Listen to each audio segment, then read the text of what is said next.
আল্লাহ নাম দিয়ে বলি আইয়ুহাল্লাযীনা আমানু লা তাকুলু রাইনা ওয়া কুলু যুরনা ওয়াসমাউ ওয়ালিল কাফিরিনা আযাবুন আলীম। আল্লাহু আকবার। আল্লাহ সাথে সাথে জিবরাইলকে পাঠিয়ে দিলেন। জিবরাইল যাও আমার নবীর কদমে নবীকে জানিয়ে দিতে বলো, এলান করে দিতে বলো, হে আমার ঈমানদার বান্দা বান্দীরা শোনো, যারা ঈমানদার নিজেদেরকে দাবি করো, তোমরা কাফেরদের মতো আচরণ আমার নবীর দরবারে করতে পারবা না, কাফেরদের মতো একবার করে নবীকে ডাকতে পারবা না। কাফেররা নবীকে রাখাল বলে ডাকে, তোমরাও রাখাল বলে ডাকতে পারবে না। কাফেররা নবীকে রহিনা মানে রাখাল বলে ডাকে, তোমরাও রহিনা বলে ডাকতে পারবে না। তাহলে তোমরা কিভাবে ডাকবে? আমি আল্লাহ তোমাদের আদব শিখাইয়া দেই, আমার রাসূলের দরবারে আদব আমি আল্লাহ তোমাদেরকে জানাইয়া দেই। তোমাদের মাধ্যমে কি আমল পর্যন্ত যত না দেখে আমি আল্লাহকে বিশ্বাস করা ঈমানদার বান্দার পৃথিবীতে আসবে, আমার রাসূলকে না দেখে বিশ্বাস করা মুমিন উম্মতরা যারা পৃথিবীতে আসবে, সকলের জন্য আমি আল্লাহ আদবের আইন জারি করে দিলাম। আজ থেকে আমার নবীকে রাখাল বলা যাবে না, রাখাল বলে আমার নবীকে ডাকা তোমাদের জন্য আমি আল্লাহ হারাম করে দিলাম। আমি আল্লাহ তোমাদেরকে শিখাইয়া দেই, আমার নবীর সামনে যখন যাইবা আদবের সাথে মাথা মস্তক অবনত করে আদবের ভাষা দিয়ে নবীর দরবারে বলবা, উনজুর হালানা ইয়া রাসূলুল্লাহ।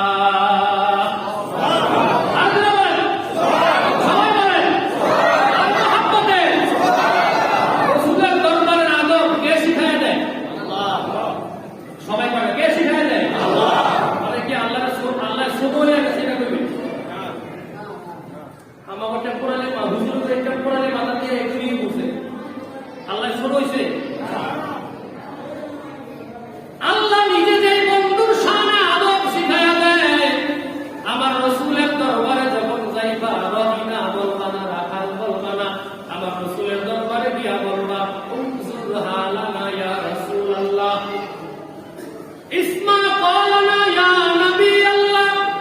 এ পৃথিবীর মানুষ তোমরা শোনো, আমার রাসূলের দরবারে আদব আমি আল্লাহ তোমাদেরকে শিখাইয়া দেই, আমার রাসূলের দরবারে কথা বলার আদব তোমাদেরকে শিখাইয়া দেই। নবী শুধু মুহাম্মদ মুহাম্মদ বলে ডাকবা না, নবী নবী বলে ডাকবা না, শুধু রাসূল রাসূল বলে ডাকবা না। আমার নবীকে যখন ডাক দিবা, কথা বলার আগে নবীজির কত রকম আমি আল্লাহ দিয়ে দিছি শুনে রাখো। নবীজিকে কথা বলার আগে নবীর কদমে আগে সালাম দিবা। আসসালামু আলাইকুম কালাম, কথা বলার প্রারম্ভে সালাম দেওয়া সুন্নাত। রাসূলের দরবারে আগে সালাম দিবা, সালাম দিয়া বলবা ইয়াসিন। কে বলে? আল্লাহ নবীকে কথা বলার আগে ইয়াসিন বলে ডাক দিয়েছেন। কথা বলার আগে আল্লাহ নিজে বলেছেন ইয়া আইয়ুহান নাবিয়্যু ইন্না আরসালনাকা শাহিদাও ওয়া মুবাশশিরাও ওয়া নাযীরা। আল্লাহ নিজে বলেছেন ইয়া আইয়ুহার রাসূল, ইয়া আইয়ুহান নাবিয়্যু, ইয়া আইয়ুহাল মুদাসসির, ইয়া আইয়ুহাল মুযাম্মিল, ইয়া রাসূলুল্লাহ। আল্লাহ নিজে আদব শিক্ষা দিলেন। আমার রাসূলের দরবারে যখন যাইবা এই লকবগুলি লয়া লয়া ডাক দিবা, ইয়া রাহমাতাল লিল আলামিন। কত সুন্দর সুন্দর লকব আমার আল্লাহ কোরআনে তার নবীর শানে সেট করে দিয়েছেন। আর কাফেররা নবীকে বলে রাখাল, আমার আল্লাহ সহ্য হয় না। আল্লাহ আয়াত নাযিল করে দিলেন, এ কাফের, হে ঈমানদারেরা শোনো, যদি মুমিন ঈমানদার নিজেদেরকে দাবি করো, রাসূলের দরবারে রাখাল বলে ডাক দিও না। কাফেররা যেমন করে নবীকে রাখাল বলে ডাকে, তোমরাও এভাবে রাখাল বলে ডাক দিও না। আমার আল্লাহ সেদিন রাখালের দরবারে রাখালের শরীরের উপরে মোহর মেরে দিয়েছে। নবীজি রাখাল নয় বলো, বরঞ্চ তোমরা বলো উনজুর হালানা ইয়া রাসূলুল্লাহ, ইয়া রাসূলুল্লাহ, আমাদের উপরে আপনি রাসূলের নেক দৃষ্টি কৃপা করুন। সুবহানাল্লাহ। আপনি আমাদের দিকে রহমতের নজর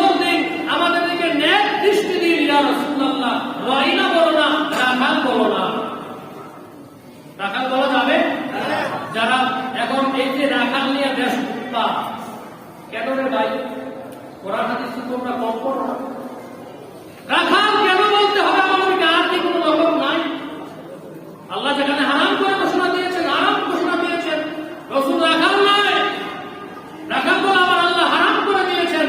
আমরা এখন আলেমেরা লোক সমাগম বেশি দেখা রাখাল বহাল রাখার জন্য আবার আমরা বলি রাখাল মানে কাউবয়, ইংলিশে কাউবয়, কাউবয়কে বহাল রাখার জন্য আমরা আবার বলি কাউবয় মানে শব্দের অর্থ হচ্ছে রাখাল। সুতরাং এটা তো আর খারাপ কিছু না, বলে নাউযুবিল্লাহ।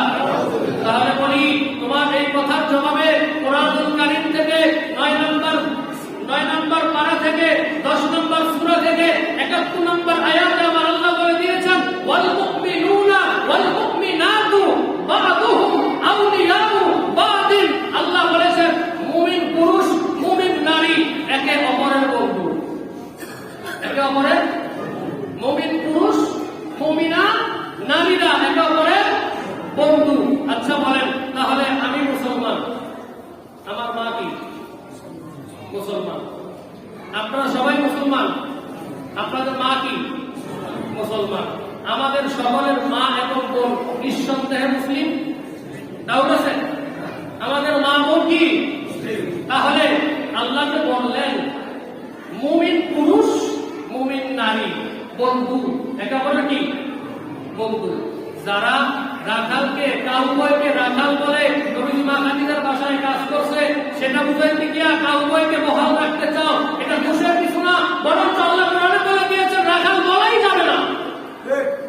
তারা বলে দোষের কিছু না, কাউবয় মানে রাখাল, ইংরেজি শব্দ নবীর সামনে সেট করে বলে এটা দোষের কিছু না। তাহলে আমি বলতে চাই তাহলে তোমার যারা আমার নবীর সামনে বেয়াদবিটা করেছো তোমাদের কাছে আমি আর্জি রাখতে চাই সূরা তাওবার 71 নম্বর আয়াতে 10 নম্বর পারা 9 নম্বর সূরার মধ্যে আমার আল্লাহকে বলে দিলেন মুমিন পুরুষ মুমিন নারীরা যদি বন্ধু হয় তাহলে নিশ্চয়ই তোমরা যারা আমার নবীর সামনে রাখালকে বহাল রাখতে চাও, কাউবয় মানে রাখালকে বহাল রাখতে চাও, তাহলে তোমাদের মা এবং বোন অবশ্যই মুমিন। কাফের তো মুমিন কথা।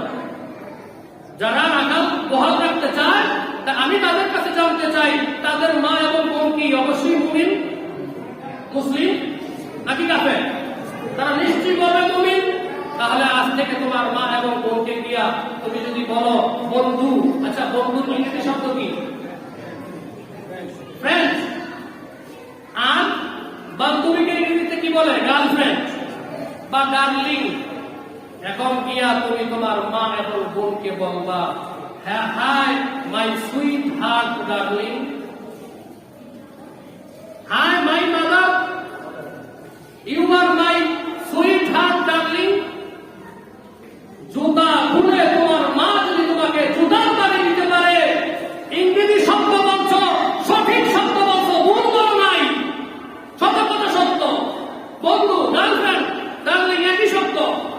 তাহলে আমার নবীর সামনে রাখাল শব্দ বহাল রাখতে গিয়া কাউবয় শব্দ মানে রাখাল বহাল রাখতে চাও, বরঞ্চ 1000 বছর আগে আমার আল্লাহ রাখালকে উল্টো করে দিয়েছেন। আর তুমি ইংরেজি শব্দকে বহাল রাখতে গিয়া রাখাল কাউবয় মানে রাখালকে বহাল রাখতে গিয়া নবীর সামনে বেয়াদবি করতে চাও, তাহলে আমরা বলি যদি তুমি তোমার মা তোমাকে জুতা দিয়ে পিটাইতে পারে তাহলে আমার আল্লাহ তোমার কি করবে তুমি জানো? মিথ্যা কথা বলে একটা কোনো মা জুতা দিয়ে দিব, সত্য কথা বলার কারণে ওই জুতা দিয়ে দিব। তাহলে আমার নবীকে রাখালিয়া বেশি এই যে কাজগুলি করছে এটা আমার নবী অহংকার মুক্ত হওয়ার জন্য বুঝাতে চেয়েছেন পৃথিবীর মানুষ শুনে রাখো, আমি যদি দুজাহানের বাদশা হয়ে মা খাদিজার ঘরে রাখালিয়ার কাজ করতে পারি তাহলে তোমাদের কিসের অহংকার? এটা নবীর আদব, এটা নবীর মূল কাজ নয়, এটাকে বহাল রাখা যাবে না। বেয়াদবি ছেড়ে দাও, আমার রাসূলের দরবারে আদব শিক্ষা করো। এটা আমাদের গীবত না মিয়া, এটা আমাদের ঈমানি দায়িত্ব।